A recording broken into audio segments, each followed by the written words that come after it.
Graça e paz. Deus abençoe a todos. Estamos de volta com teologia sistemática e agora com Wolfhard Pannenberg. Eu assim pronuncio o nome dele, é alemão. Ele é um filósofo cristão de confissão luterana, né, portanto protestante, mas o fato é que ele é um extraordinário filósofo, tá? Excelente mesmo, excelente filósofo. E ele elaborou essa obra de teologia sistemática. É uma obra bastante singular, com as peculiaridades decorrente à visão dele, à perspectiva dele, do papel da teologia, da filosofia.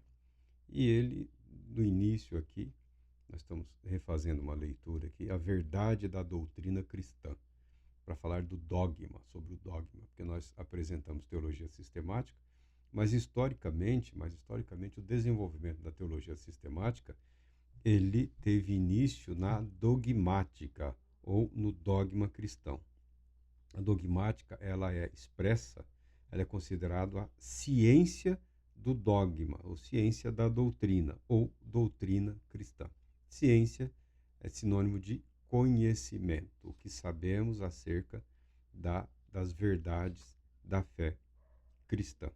A palavra dogma, que passou a ter uma conotação de fixez, de algo fixo, rígido, ela significa tanto uma opinião subjetiva quanto uma opinião de caráter compulsório ou uma decisão. Então, o dogma, ele é tanto uma opinião subjetiva quanto uma decisão compulsória.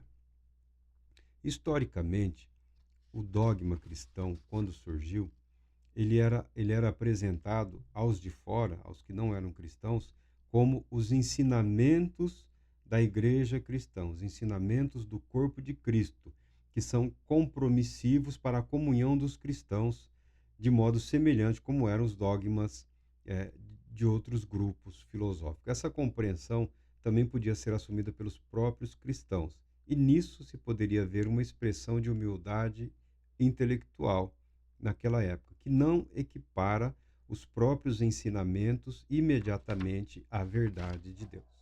Então, os ensinamentos com os quais os cristãos precisavam concordar para participar, para ter comunhão com o corpo de Cristo, com a igreja de Cristo Jesus, nos tempos passados, eram vistos como os dogmas ou as doutrinas que eram comuns aos cristãos, tá?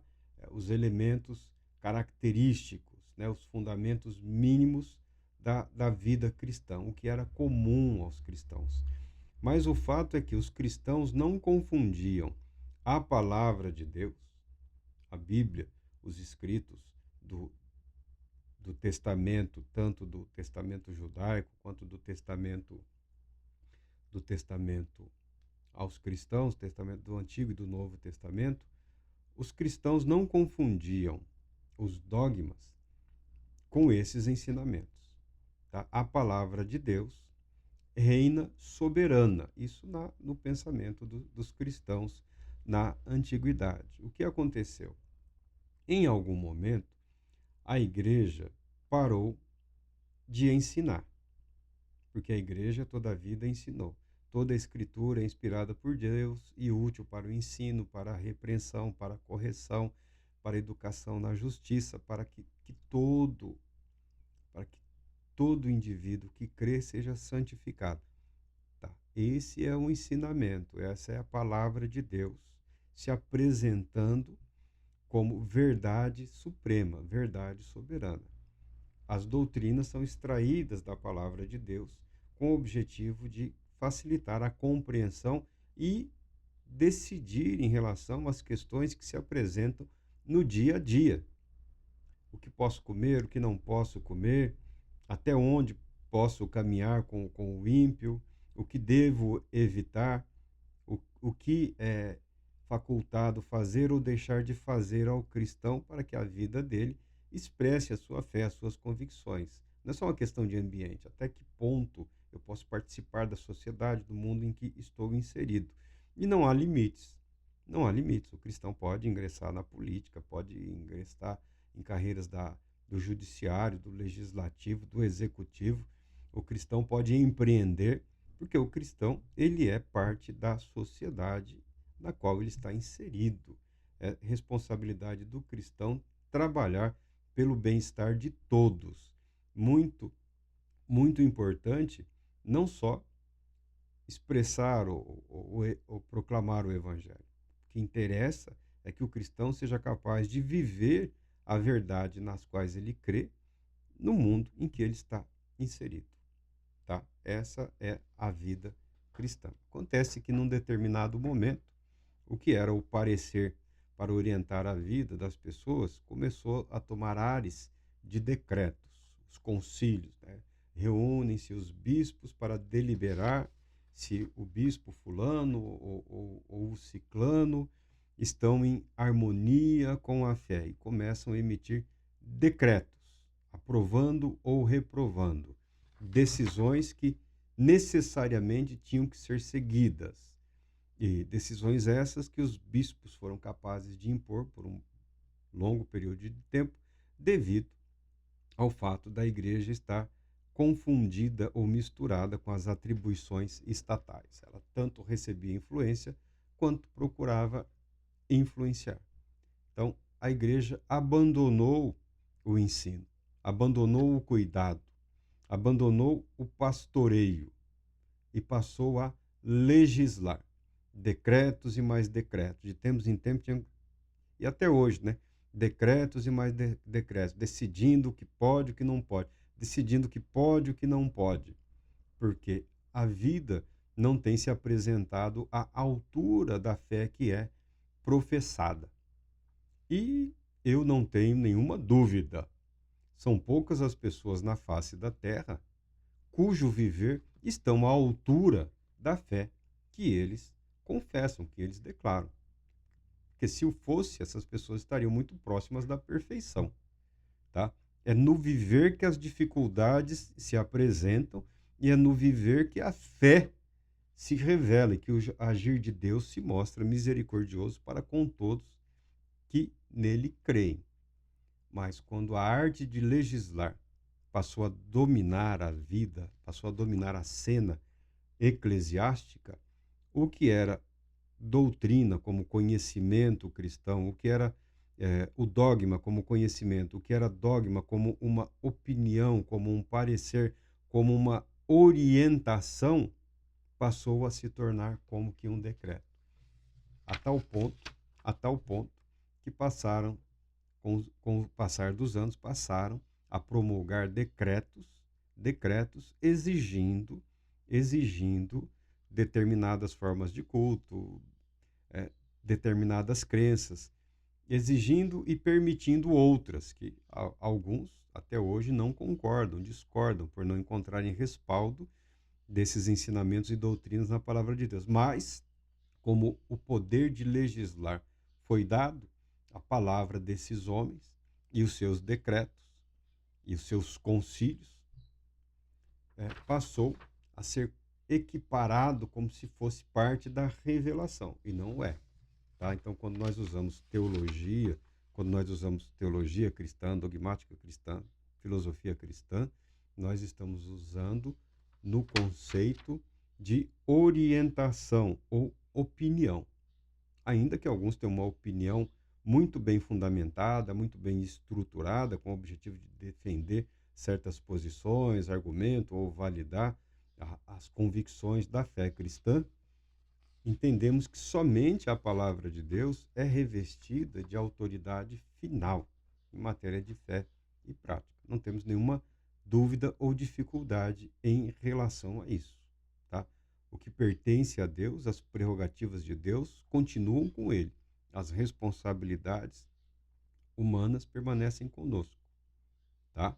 E a igreja tem a obrigação de se organizar, de regulamentar? Tem. Mas a igreja foi convocada para evangelizar.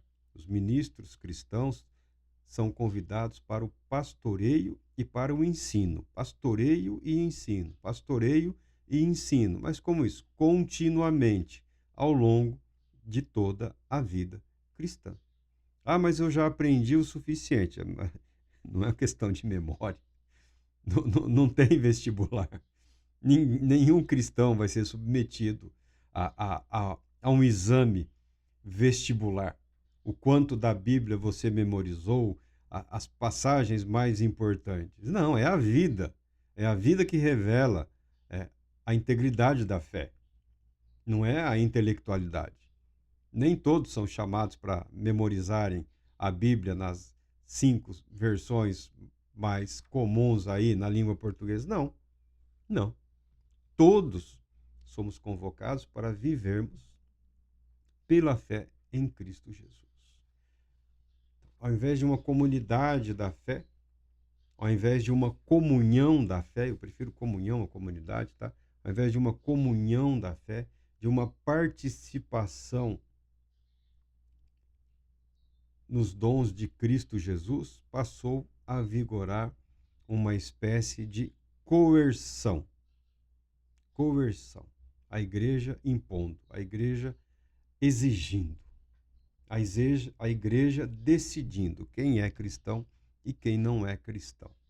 Por decreto mesmo, por decreto. Esse foi um momento que marcou a história da igreja e a história da fé. É a partir desse momento em que nós temos muito claramente, muito abertamente, a história dos cristianismos, que eu uso no plural, as histórias dos cristianismos, que corre paralelo ao Evangelho de Cristo Jesus. No final das contas, agiram com sabedoria os historiadores que não confundem o nascimento, a vida, a morte, a ressurreição de Cristo Jesus com o que foi o desenvolvimento das instituições religiosas, que todas elas atribuem a si o nome de verdadeira igreja, verdadeiro corpo de Cristo. Aqui Deus está cumprindo a sua obra, manifestando o seu poder. Todos. Ninguém diz que é parte de uma farsa, de um engodo ou de uma fraude. Todos invocam tudo aquilo que a palavra de Deus diz em relação às promessas de Deus em favor daqueles que creem. Tá? Mas aí surgiu a coerção da fé. A igreja que não ensina, a igreja que não pastoreia, a igreja que não discipula, a igreja que não cuida, é uma igreja que regulamenta. A coerção da fé é a tentativa de forçar o consenso sobre a verdade do dogma e, com isso, estabelecer a própria verdade. E também adestrar as pessoas a um determinado modo de viver e ser que um determinado grupo entende que é o correto, né? Aí as questões dos costumes, como a barba, cabelo não, né? Porque eu não tenho. Tem uns que são cabeludos, outros cabelo curto, tem lugar que pode cabelo, já tem lugar que pode brinco, tatuar, já pode tudo. Já tá valendo tudo ultimamente. E não é nosso objetivo entrar no mérito dessas questões pequenas, dessas questões insignificantes, como pelo no corpo ou comprimento de vestes, tá? Isso, no momento, para mim, é o que menos interessa, é o que menos importa, e o valor dessas coisas é nada em relação à graça de Deus proposta em Cristo Jesus. Procuramos nos ater ao que é essencial. O consenso pode ser considerado uma característica da verdade, porque no consenso da formação de um juízo se expressa a generalidade da verdade. É o que alegam as pessoas. É o que alegam as pessoas.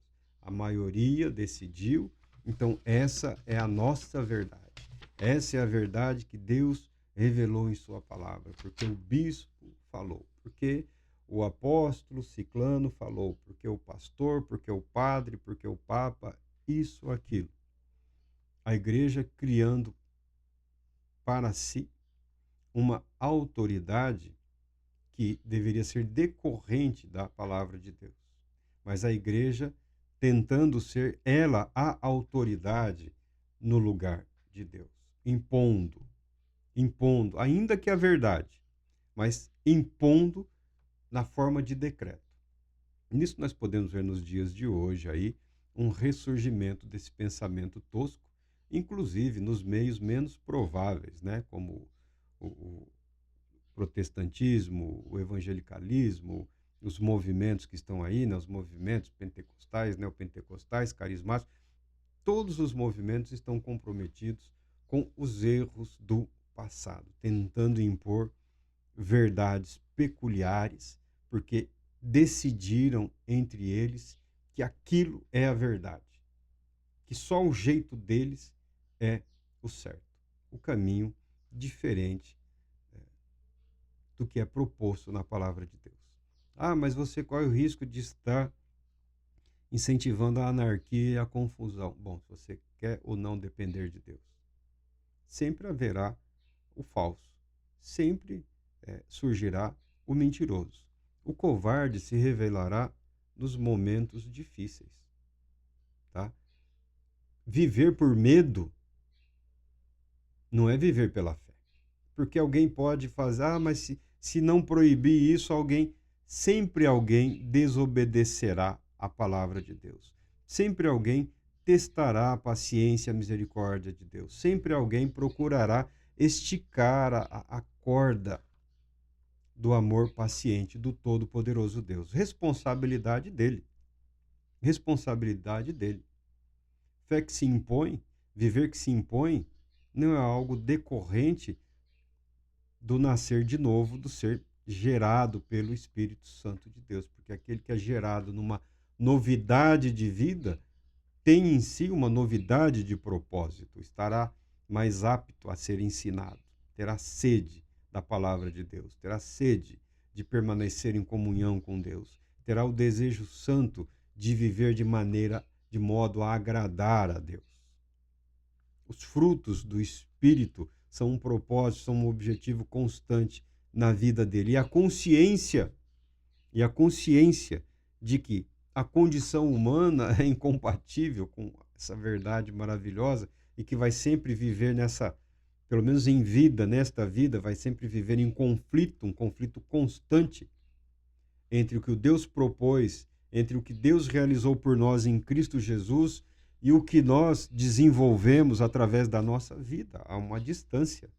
Por isso, o que nos leva adiante é a palavra de Deus e o Espírito de Deus, que supre pela fé em Cristo Jesus as nossas deficiências.